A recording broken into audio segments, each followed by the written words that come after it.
scoorde ik eigenlijk heel veel in de enige wedstrijden. Of de nationale spitspositie zeker ene. Dus zo ben ik even in de spits gaan spelen, omdat ik gewoon af veel doelpunt.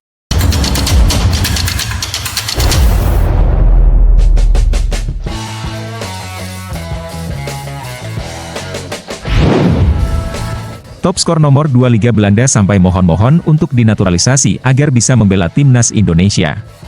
Penyerang keturunan yang baru saja pindah ke FC Volendam U21 di Divisi 2 Liga Pemain Muda U21 Belanda, Mauro Zijlstra mengaku siap memperkuat timnas Indonesia.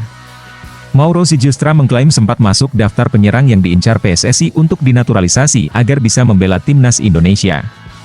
Bahkan Mauro Zijlstra mengaku sempat dikontak oleh seseorang terkait peluang dinaturalisasi untuk timnas Indonesia. Aku pernah ada kontak, aku masuk list pemain striker yang mereka inginkan, jadi aku ada di list mereka dan mereka interest, ujar Mauro Zijlstra dikutip dari channel YouTube Yusa Nugraha pada Sabtu, 22 Juni 2024. Namun penyerang berusia 19 tahun ini mengungkapkan belum ada pembicaraan secara resmi soal proses naturalisasi. Dia berharap, Fardi Bahdim yang menjadi jembatan pemain keturunan untuk dinaturalisasi selama ini bisa menghubungkannya dengan PSSI.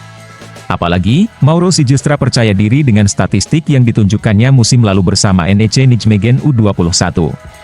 Pada musim lalu, Mauro Zijlstra mencetak 8 gol dan 1 assist untuk NEC Nijmegen U21 di Divisi 2 Liga Pemain Muda U21 Belanda. Dengan catatan tersebut, Mauro Zijlstra menjadi top skor nomor 2 di Divisi 2 Liga Pemain Muda U21 Belanda musim lalu. Dia atau Fardi bukan agenku secara resmi, tapi tentunya dia bisa bantu aku untuk menghubungkan juga dengan PSSI, katanya.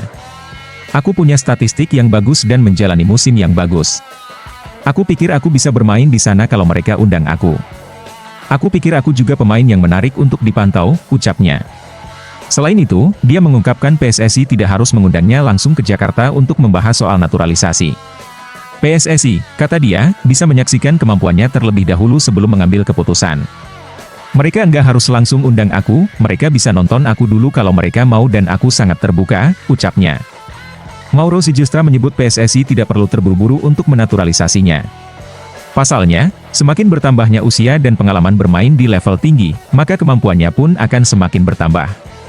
Aku pikir akan lebih ideal lagi jika bermain untuk Indonesia karena sudah memiliki level sepak bola profesional senior, kita akan lihat ke depannya, ucapnya.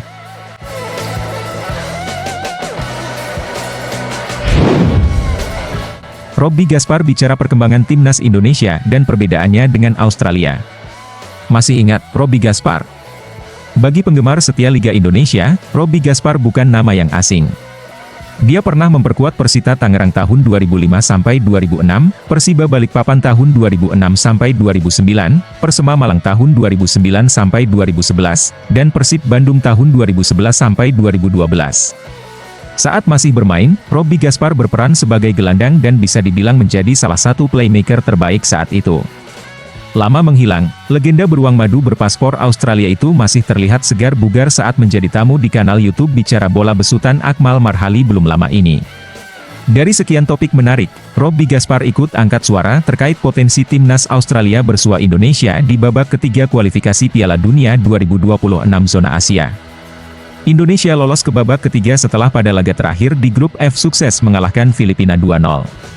Di hari yang sama, Vietnam yang menjadi pesaing Indonesia, kalah 1-3 dari Irak. Dengan status runner-up grup F yang bermodalkan 10 poin, tim asuhan Shin Taeyong menemani Irak ke babak ketiga kualifikasi. Di babak ketiga kualifikasi nanti, yang rencananya akan dimulai pada 5 September mendatang, Indonesia berpotensi bersua gurita-gurita Asia, termasuk Australia.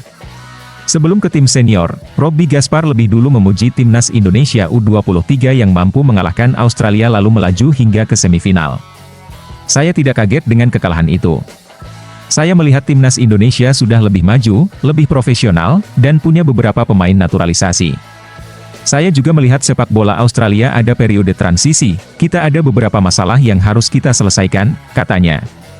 Di timnas senior, saya melihatnya bagus. Banyak orang yang berkata kepada saya, Robby, tidak banyak pemain yang bermain di Eropa sekarang. Saya bilang, yaitu mungkin karena kita masuk di Asia. Sekarang pemain kami lebih mudah bermain di Liga Cina, Liga Arab Saudi, Liga Korea Selatan, dan lain-lain, tambahnya. Menurut Robby Gaspar, Liga teratas Australia juga ada masalah. Namun, Robby Gaspar yakin negaranya bisa lolos ke putaran final Piala Dunia 2026. Masalah finansial dan juga mungkin kualitas, tukas Robby Gaspar. Saya pikir bisa. Kami sudah 5 kali lolos dan timnas senior punya big match experience. Saat Australia bertanding lawan Indonesia di Piala Asia, Indonesia memang punya ball possession, tapi Australia punya big match experience. Indonesia belum punya itu. Pelan-pelan. Itu butuh waktu, katanya. Bagaimana dengan Indonesia? Apakah bisa lolos ke putaran Piala Dunia 2026? Bisa, kenapa tidak bisa? Jawab Robby Gaspar dengan nada mantap. Jangan lupa like dan subscribe ya. Semoga menghibur. Terima kasih.